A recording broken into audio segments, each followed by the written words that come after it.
So as a lot of you may have heard, the Alec Baldwin trial has started. At first, we didn't even think he was going to go into trial. Miss Gutierrez got charged already. She's doing about 18 months, I believe. But now it comes around to Mr. Alec Baldwin himself.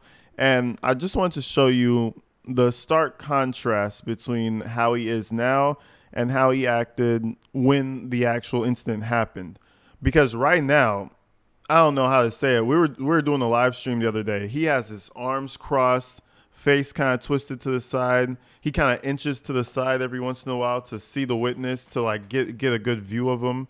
He's acting really, I don't know. His behavior is like, I don't deserve to be here. I'm not supposed to be here. You know, fuck everybody. That's the behavior he's exhibiting. So I don't know what changed between then and now. But let's go ahead and check this interview out because it's pretty interesting. I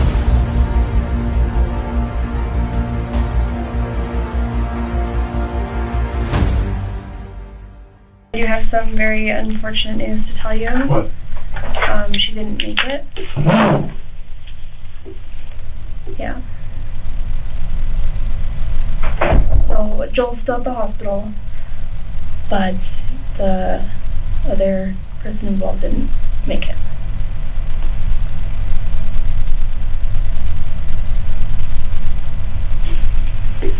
Sorry.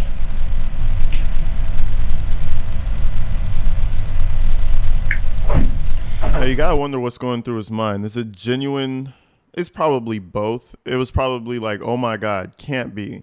And then the following seconds is probably like, okay, what does that mean? I don't know what the relationship I don't know what their relationship really was. I don't know how close they were. But that seems like a genuine reaction, to be honest, you know? That's a reaction that I could see happening. It doesn't look like he's trying to play any emotion like a lot of people tend to do during these. I just didn't want you to hear it outside of here.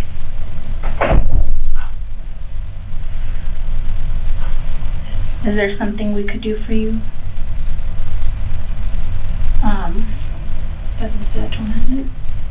What? Jonah, the one back there? Yeah,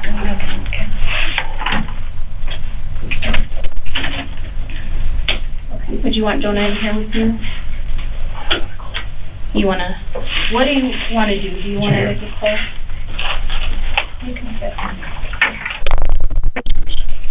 You should go. I'm sitting there. She disarms me. We go to lunch. We come back from lunch, and they hand me the revolver, the Colt. And I just like the name. It's Hannah again. They arm me, and you're assuming, as we've done every time, that it's a Colt gun for the rehearsal. And when you say they, who do you mean? Because we need to be specific. Who was it? None other than Hannah Gutierrez. That something about her just kind of irritated me, and I'm like, why? Her, of all armorers that you could get from Hollywood, why her? Like, who was broke this month and couldn't afford a proper armorer? You know what I'm saying? Not to judge, when I see a multicolor hair armorer handling all the guns, I might get a little concerned. That's all I'm saying about it. That's all I'm saying. So I don't know. I don't know if the budget was low. I don't know if her price was just right. And they were like, don't worry, they're prop guns anyway. But hey, prop guns on movie sets are real guns. I don't know why they call them prop guns. They are guns every time, most of the time. So please invest in the proper armorer. That's what they should have. Shit, that's the lesson from this. I put the gag in the shot. You're the camera because I have a coat. And I have a holster, and I pull the coat over, and I kind of cup my hands like I folded my hands. And then I'm going to slowly sneak the revolver, the Colt out, and turn and shoot these other guys, or try to shoot them. I take the coat over the thing, the camera's there. I believe, my recollection is she was there, turned a bit, like talking to him. So I think she was hitting the right armpit. But this is all I know, and that is that I take the gun out in the rehearsal. Really, he wanted very dramatic and very sudden kind of sneak up on them. I take the gun out, And as I take, as it clears, as the barrel clears, I'll turn and cock the gun over here. I turn and cock the gun goes off. Okay. It's supposed to be a cold gun. Nothing. No flash charges, nothing. Now, this is a puzzle to me. This is making me very emotional now, you know. But in my time, and I'm older now, but when I was younger and I was shooting guns and films, I've never seen a theatrical flash round where the material went through someone's armpit, came out their body, and hit somebody else in the shoulder. Yeah. I'm wondering if your department is prepared to go find out what comes out of his shoulder surgically. Is that a live round? That's what we are actually. No fucking shit. It's a live round. Well, he thought he's still thinking it's a dummy round that went through two people, and it went through two greater halves of somebody's body, one armpit to the other. Gosh, bro, that's fucked up. She got hit in the worst possible like angle. I feel like if he hit her straight on, that would have been the best case scenario. Break her arm, hit her somewhere in a non-vital area. Boom, we got the medics there, save her life. But he hit her in the side of the armpit. That's fucked. You know what I mean? But anyways, let's continue. I do think, he's in here by himself. I don't know if that's the smartest move. And I think that may be the reason that he's in court right this very moment. But let's see what else he says. Shout out Law and Crime for dropping this shit, man. Looking Is that a lot? Because I don't, it doesn't make any sense otherwise. Yeah. It hits her in the armpit, comes out her shoulder, goes into his shoulder, and he just told me on the phone, I talked to Joe. He said, they showed me the x-ray, and the shape of the thing in my shoulder is the shape of a bullet. Now, all the rounds, I was told, you need to verify, I think this is important, they take the gun, they empty it, and all the rounds that are in there were either dummy rounds, no flash, cold rounds, or rounds with a flash. In the rehearsal, there should have been nothing. It should have been a cold gun with no rounds inside or dummy rounds, cosmetic rounds, no flash. I take the gun out slowly, I cock the pistol, bang, it goes off. She hits the ground. She goes down. He goes down, screaming. He's like, Jesus Christ, and I'm going. And I thought that maybe sometimes the wadding can come out if you're close to get a burn.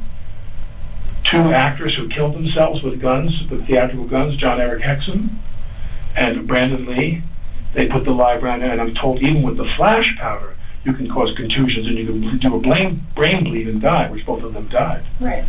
I think with Brandon... Oh my God, bro. See, this shows how much of Hollywood doesn't even know what the fuck is going on. They're just playing the movie role. All the Jason Bourne movies and the James Bond, and they don't know what the fuck they're doing. Shit. They're following the producer to the best of their ability. Who puts a blank to their head and pulls the trigger? Like, bro, that's still a flash.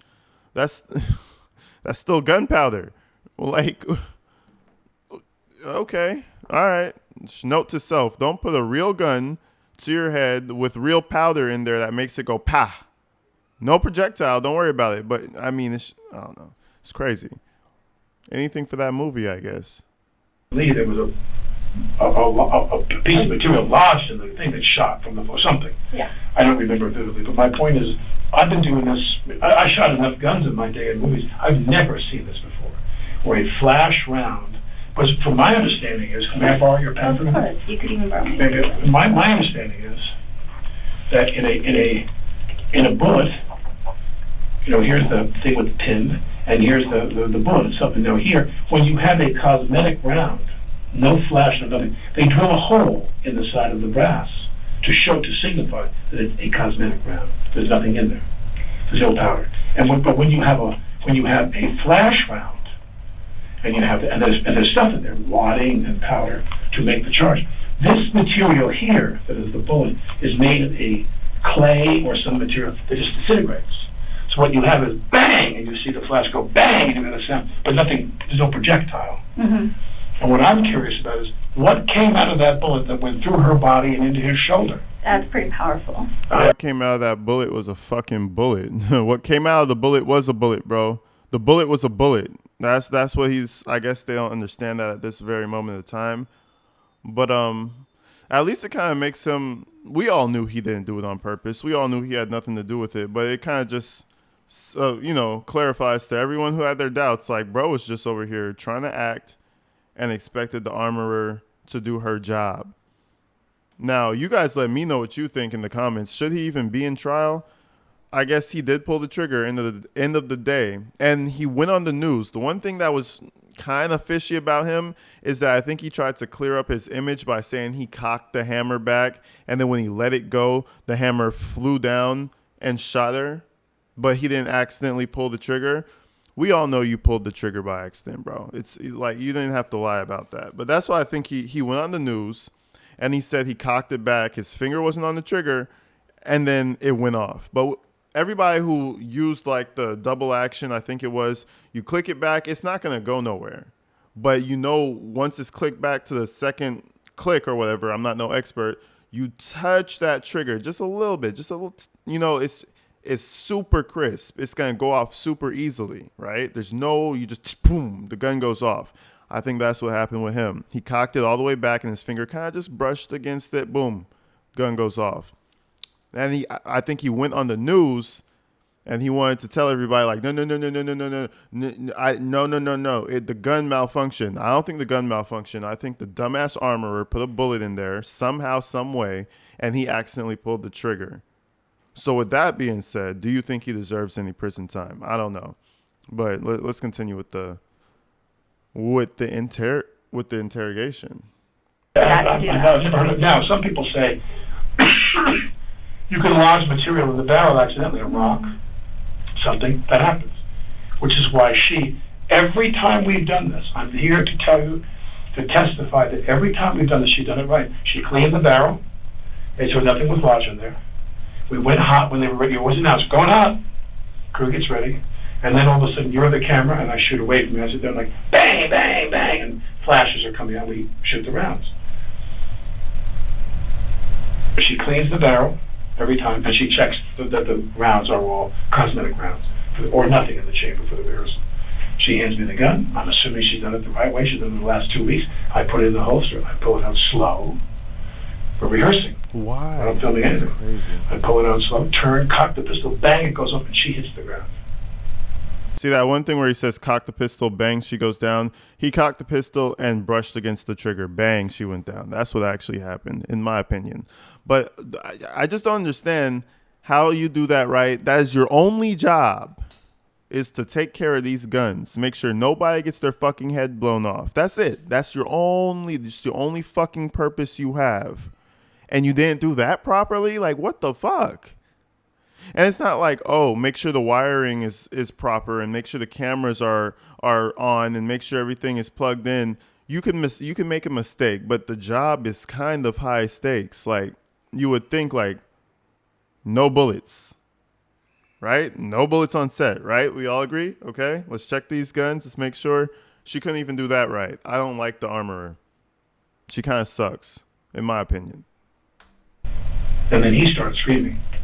And I'm thinking, in a flash round, I could see maybe if there was wadding or there's some stuff like that that's hot, and maybe it hits you and burns you. As they say, sometimes that happens. But remember, we're rehearsing, so no one's protected. So it's all supposed to be this one, cosmetic one. Or nothing. Or nothing. For the rehearsal, the gun is normally empty. Mm-hmm. But my point is that they were standing in positions they wouldn't ordinarily be in because they assumed it was an empty, cold gun. We weren't shooting, we were rehearsing. That's the vital difference. So if she's here, if the camera's here, and she's standing here talking to the gun, and I'm on a bench here, and Joel's behind her, and this is not proportionate because obviously the camera's not as big as her body, but I draw the gun slowly and aim off camera, and there's supposed to be nothing in there. So she's not protecting herself and standing off. I'm shooting in a direction, and everybody is supposed to be to that side of the camera. There's nobody in my line. Nobody. And so when I shoot the gun, so in the rehearsal, I'm assuming I have an empty gun, and the gun goes off, she's right in front of me.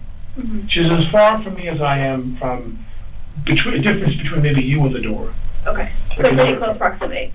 It was a very tight shot. Okay. The shot was here. Of me, not of me, it's of me pulling the gun slowly, turn cock. Okay. And she's right there. The way he pulled that hand out, I'd be like, sir, don't do that toward me. Shit. Something else might go off by accident. Shit. The way he gestured toward her and was like, and I go like that. Like, yo, chill. Chill. We're not trying to do none of that. You already fucking shot 2 people. Relax. Nah, that's unfortunate as fuck, though. I would be mad at Gutierrez, number one. Like, I don't know what she did.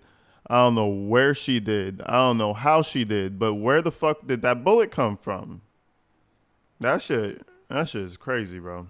Yeah, and the gun goes off. She's right in front of me. She's as far from me as I am from the difference between maybe you and the door. Okay. So pretty close proximity. It was a very tight shot. Okay. The shot was here. Of me, not of me, it's of me pulling the gun slowly, so they turn cock. Okay. And she's right there, vulnerable, in a position she wouldn't ordinarily be if we were shooting, and this thing, boom, she hits the ground. Okay. All right, I'm going to back you up just a little bit, okay? Yeah. How long have you been on set? I arrived Monday the 11th. Okay. And started my fittings, and they were shooting the week before. And the 11th of October?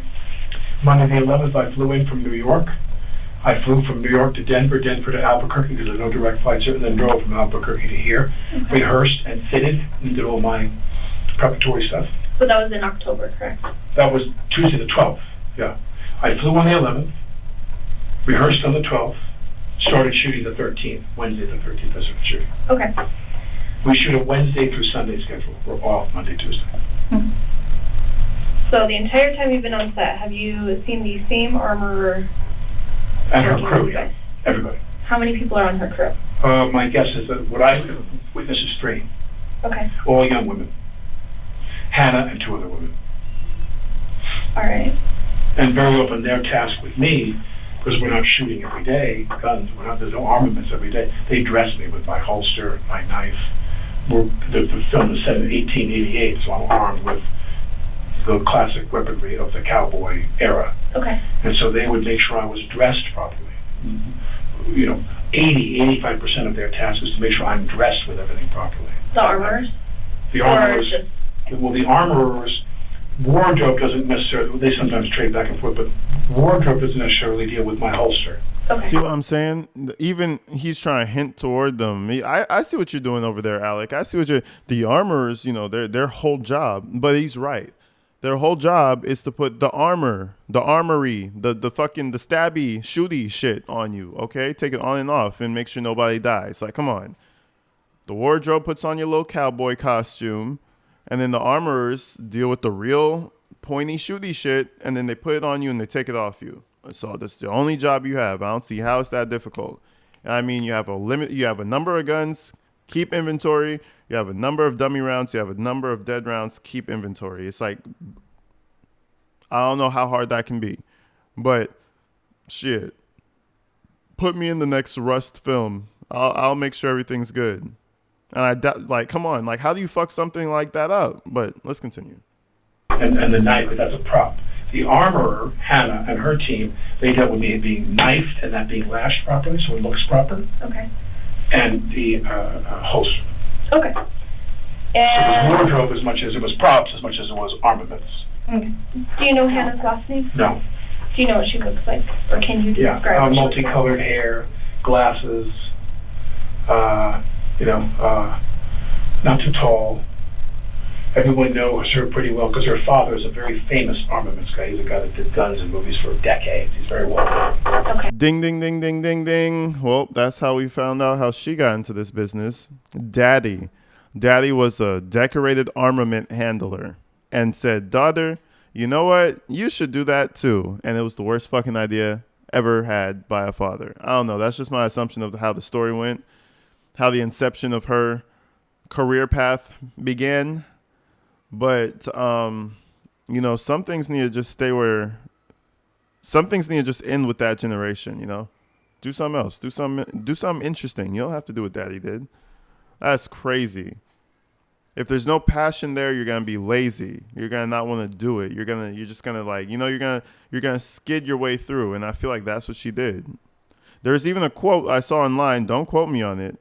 But it said something to the effect where she was like, I'm not going to be shaking these dummy rounds every single time or something like that. And I was like, damn, that was the mindset? Okay. Good to know. She's the daughter of this famous gun guy, movie gun guy. And what about the other girls in her crew? I don't remember their names. Okay. Do you know what they look like? A blonde, thin, not too short, kind of medium height, and brunette, someone on the shorter side, maybe the same height as Hannah, brunette, and also there's you go back and forth between. They're wearing a mask most of the time on set. They've been ordered to do that, but I've seen them with their masks off. Okay. All right. What time did you guys start today? I don't know what time they started. I came in slightly later because they had a couple of shots without me in the morning, so I came in at, I guess I arrived there at like about 7:45. Okay. Normally I'm there at like 6:30. All right. And then anything abnormal in the day? Who handed you your weapon in the day? Hannah. Hannah did. Okay. And physically handed or put it in the holster? Handed it to me. Okay. She would show me the gun. Okay. Or she'd say, cold gun. She'd say, test it, or some language to indicate, as she handed me the gun, that it was fine. And she'd say, do you want to check? Okay. And I always didn't want to insult her, because we never had a problem. Yeah. And I said, I'm good. So, and the first AD, very often. Yeah, she said, do you want to check? Next, note to self, Alec, the next movie you do, the armorer hands you the gun, says, cold gun. I'll be like, yeah, I'll check for my goddamn self. 1, 2, 3, 4. Okay, good. Like, you know what I mean? Like, shit. You should have said yes, but, hindsight's 20/20. Ask. Periodically, he'll say, let me check. Okay. And they'll have two people check. For this very reason, if we don't have any, forget about live rounds of bullets, if we have any flash rounds in the gun while we're rehearsing. Because if someone wants to indicate, and they're not thinking, they pull the trigger on the gun, you just hear the hammer, the dead sound of the hammer hitting, and you have no flash rounds at all in there for the rehearsal. The rehearsal gun should be empty. Okay. And as I said, for the 2 weeks I've been shooting, it has been empty. We haven't had one problem. And you have you physically checked that, or just by? She announces to me that it's clean. Okay. She'll say, cold gun, we rehearse. Then when she's done, she takes the gun, goes off to a corner. She has a kit, like a zip fanny pack, with her elements in there. She puts the flash rounds in there. She'll say, quarter load. What if it was so simple as she had an extra bullet in her fanny pack that she brought from home, and by accident she brought it to work? That would be insane. I don't know where the bullet came from, but how does that happen? That is just the biggest question. It's a lower sound. Or she'll say full load. And if you're the crew and you're shooting me close, if I say the full load, it is rather loud. It's very loud. Okay. She's always announcing what's going to happen. All right. And she's been very good about that. So have you guys, backtracking a little bit on this, because she's telling you with some of these guns, have you guys been practicing with those quarter loads, the full loads, all that through the past couple of weeks? Or have you shot with them? I came in on Tuesday. That's what I did Tuesday, okay. The 12th. I came to the ranch, rode the horse. I just got used to that. And because they have a double who really rides in the distance up really fast. And all the athleticism you see me on the horse, and they cut to a watch of another guy riding as a little horse. Okay. Quite a crew of them. So today was not the first day that... No, I shot on Tuesday the 12th with the Henry, the lever, arm action lever, the lever action rifle, okay. And the pistol. I just shot both. Okay. And she was there. All right, moving back forward. What time did you guys break for lunch today? Usually, I think today was probably 12:30. Okay. And who took the weapon at that time? Hannah. Physically took it? Always does. Rarely do the other ladies, the two other women, handle the pistol that's live shooting in the scene. As I said, I have the Henry in my hand as a prop. I'd be running through the scene, but no bullets, nothing. When they'd say cut, I could hand it to the blonde girl. Okay. But whenever we were interacting with somebody where rounds were going to go in the gun, you would have flash rounds in the scene. We shot flash rounds. It was only Hannah. Okay. Only. With her fanny pack with the rounds in there, her equipment. Okay. Do you know what time you guys got back from lunch? I guess it's 1:30 by the time we all get back to the set up. There's a base camp, and there's the set. Mm-hmm. So we go to the base camp for lunch, then they always just drive back, get their wardrobe touched up, get their hair touched up, and makeup, whatever it is, and then we're on set. About an hour before we go back on the set. Okay. And Was Hannah the one to physically hand you the gun at Yes. one point? Okay. During the time that you had it, was it ever handed off to anybody else? No. Okay.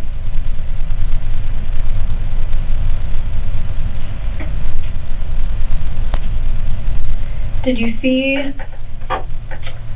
where she got the gun from? No. Okay. She has a station somewhere with all her stuff. Okay. The elements and a gun and a couple different guns. Guns for the other actors, and she handles all the guns. Is anybody else allowed in that area? I don't know, but I know that on this, I've never seen anything that was out of the ordinary. She had like sometimes they have a cart, like almost like using like a hospital catering, like a big plastic tray, a dark plastic tray, two levels and wheels. I think that's what she has, but many of the departments have that, and on that tray would be her, or something like that. I don't recall what exactly hers was, but they have a station that they bring to the set for her to put all of her stuff, and if the weather is cooperative, and sometimes they put it under a tent if it looks like it might rain and might damage the property. But she has a little place she would go to, and I think she has a truck where she stores it. When they wrap, everything goes into a truck and she takes off with it. It's her responsibility to secure the prop weapons. Everything there. Which are real guns. They're real guns. Yeah, no shit, can you big actually dog. describe the gun to me? It's a Colt, a period Colt. In our emails back and forth when we were prepping the film, she showed me just a couple different styles of guns. This is not a big budget movie, so we didn't have a lot of choices. She showed you 3 or 4 choices. I said, give me the biggest gun you've got. Okay. And so I didn't. She showed me different guns by email and different knives by email. Cruder knives that were made like someone fashioned the handle out of like elkhorn or things. That I took a traditional knife, a leather strap, a handle. We went back and forth about the holster and the material, and we just had a relatively brief conversation. I'm having made a lot of movies. I know how not to stress them out about the budget. When she shows me something, I try to make that work. And so she showed me. I said, just give me the big Colt. We were done. And then on that Tuesday, the 12th, I came and shot that gun. Okay. What color is it? I believe it's a brown handle because she showed me 2 of the larger Colts. One had a cherry-colored handle, and one had a brown handle, and I chose the brown handle. You didn't want the cherry. I could show you my emails of my phone. I didn't want the cherry. It was too shiny. Ah, okay. My character's a little bit in the retirement side of his career, so he's a retired bank robber. I see how it. Sure. Well, there's the premise for the story. A retired bank robber in the movie called Russ. Man, and apparently they're still making the movie. I mean, that doesn't surprise me. But that was pretty much it, folks. Tell me what y'all think. Right now, though. Right now, he's all helpful. He's trying to help the police. He's concerned. Anything you need. But now it's crossed arms, straight face, stare down the witness type vibes. So I don't know what really happened. I don't know if he really got threatened with a lot of money or he just feels like the time that he would have to serve is ridiculous. But we're gonna check out this case as it goes along, see what happens. But until then, folks, I love you guys, man. Stay inside, stay safe. You already know the vibes. If you're outside, stay dangerous. I'm gonna see you in the next one. Peace out.